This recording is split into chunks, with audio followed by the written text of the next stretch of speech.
has to do with the 22-year-old being shot 12 times in the back. This is a result of a police shooting. There's a lot of questions that are going to now be raised by the family, and we have been able to put together this special report that you're about to see by our own Sean Kalis. As fireworks exploded near the French Quarter on New Year's Eve, 22-year-old Adolph Grimes, or Chris, as he's known to his family, just pulled up to his grandmother's New Orleans home after a 5-hour drive from Houston. He made it for 12 o'clock, exactly a second to spare. A scant 3 hours later, he lay dying on the sidewalk, a half a block from his grandmother's front door. Fireworks giving way to the hue of flashing police lights. The Orleans Parish coroner says Grimes was shot 14 times, including 12 times in the back. The violence has to stop. My child, that will not be meaningless. And Grimes didn't die at the hand of common street thugs. He was shot and killed by New Orleans police officers. The family wants to know why. Why cops descended on a young man with no police record who graduated from one of the most prestigious high schools in the city. Have the police told you anything? No. I know just as much as you know. The police department won't release the names of the officers involved or the shooting report, saying the investigation is ongoing. But Police Superintendent Warren Riley says Grimes shot at police first when plainclothes officers surrounded Grimes' car. Riley says officers are trained to fire when fired upon and fire more than one shot. The FBI is now investigating following a request from the Grimes family. We think that families should do everything they can to make sure that this investigation is as thorough and complete as possible so that they know the truth. Grimes had a gun and a legal permit to carry the weapon. Authorities also say they found a shotgun in the car's trunk. The 22-year-old, according to family members, had just walked out the front door and was in a car waiting for his cousin when the shooting started. Grimes' relatives don't believe for a minute that he opened fire first. Collapse right here. And the family attorney believes the investigation will show rogue cops and sloppy police work. We know the FBI are going to do a full and complete investigation, and we're hoping that criminal charges be brought against all of these officers for the execution in this case. It doesn't make sense, the family says over and over. A young man who has never been arrested or in trouble with the law. A loving father with a good job. A grieving mother and father say they won't be silenced and say they are not worried about a code of silence among officers, the so-called blue wall. The wall is going to come down just like the walls of Jericho came down. And then they throw my arm behind my back, and that's when I heard my collarbone started cracking, and I was screaming about that. They didn't believe that. You know, they just kept going and going and going with it. The cops, like I said, tased them and they roughed them up pretty good.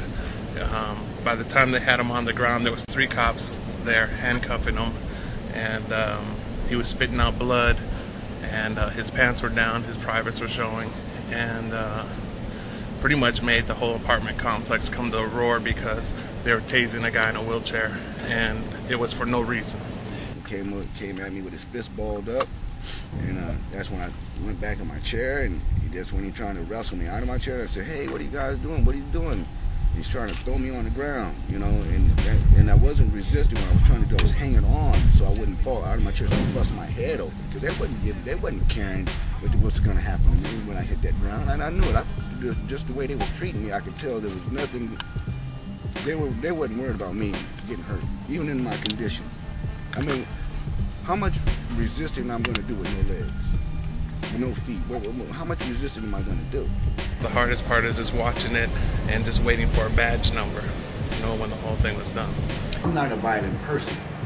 I'm not a violent person. I do not have a criminal background record.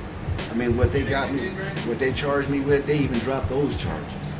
I swear on my mother's grave, I never do one single of a punch at those cops. Nothing like that, because I had my daughter sitting right here. Pretty much like about maybe 5 to 10 minutes into the conversation.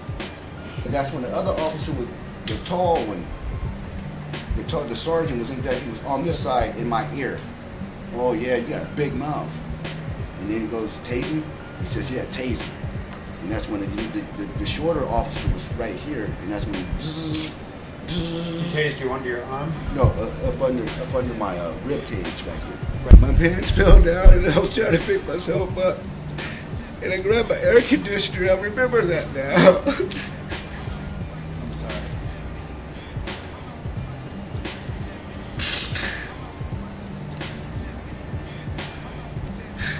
And they tell me that I'm doing stupid stuff in front of my kid. These are cops, and they come in my house. What if they would have accidentally tased my kid because of their stupidness, you know? And they're trying to justify what they did. That's the only reason why they're doing that shit with the CPS report, because they trying to justify they did me dirty. That's all that is. And then, you know, that's all that is. They're just trying to make up for what they did. I mean, when I was telling them I got a bad heart, they kept doing what they were doing. He kept tasing me. I told him my shoulder was popped out of place. He didn't care. He kept twisting. I'm on the ground. He stuffs his neck in my, he puts his knee in my neck. Come on, now I'm already on the ground. I can't get up now. I don't have any feet to get up with.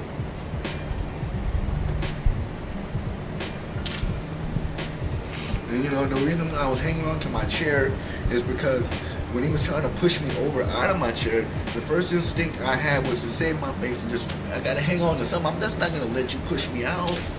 Man, come on, And that's, to me, that's not resisting. That's protecting myself. Even though you're a cop, I still need to protect myself from you too. To me, it was just, it was ridiculous. It was pure ridiculous, man. They didn't have to go that far with that, man. They didn't have to go that far with it. I mean, I could understand them coming out to a house call, you know. But to go that extra 150 miles with it was crazy. Well, he's a good officer. A city leader defends a cop accused of rape and extortion. That story right now. Good evening, everyone. A Cincinnati police officer is arrested on Friday, now facing a laundry list of felony charges tonight. Detective Julian Steele is charged with rape, sexual battery, extortion, and intimidation. Fox 19's Dan Wells standing by live at police headquarters with the very latest. Dan? Well, Dan, Steele has been a police officer here with the Cincinnati Police Department since 1988, and tonight we can... Police records say Steele coerced oral sex from the mother of a child he is accused of falsely booking into the Hamilton County Juvenile Detention Center. The alleged crimes occurred here on the 5700 block of Winton Road. You know, officers absorb a lot, and with that, there are going to be difficult times that they're going to have to face, and citizens have to understand that they're human just like everybody else. Hamilton County Prosecutor Joe Dieters asked for a special prosecutor in this case. A judge-appointed Assistant Claremont County Prosecutor Dan Breyer. Breyer says, quote, the allegations here need to be dealt with quickly and openly. The behavior alleged tarnishes the system and the good name of all law enforcement personnel working hard within it. Officer Steele has done a phenomenal job working with the community. I was sad to hear the concern, but yet and still, he's a very good officer. And I'm confident that he may come out of this in pretty good shape. Now, if he's convicted on all of these charges, he could face 70 years in prison. Live in the West End, Dan Wells, Fox 19 News.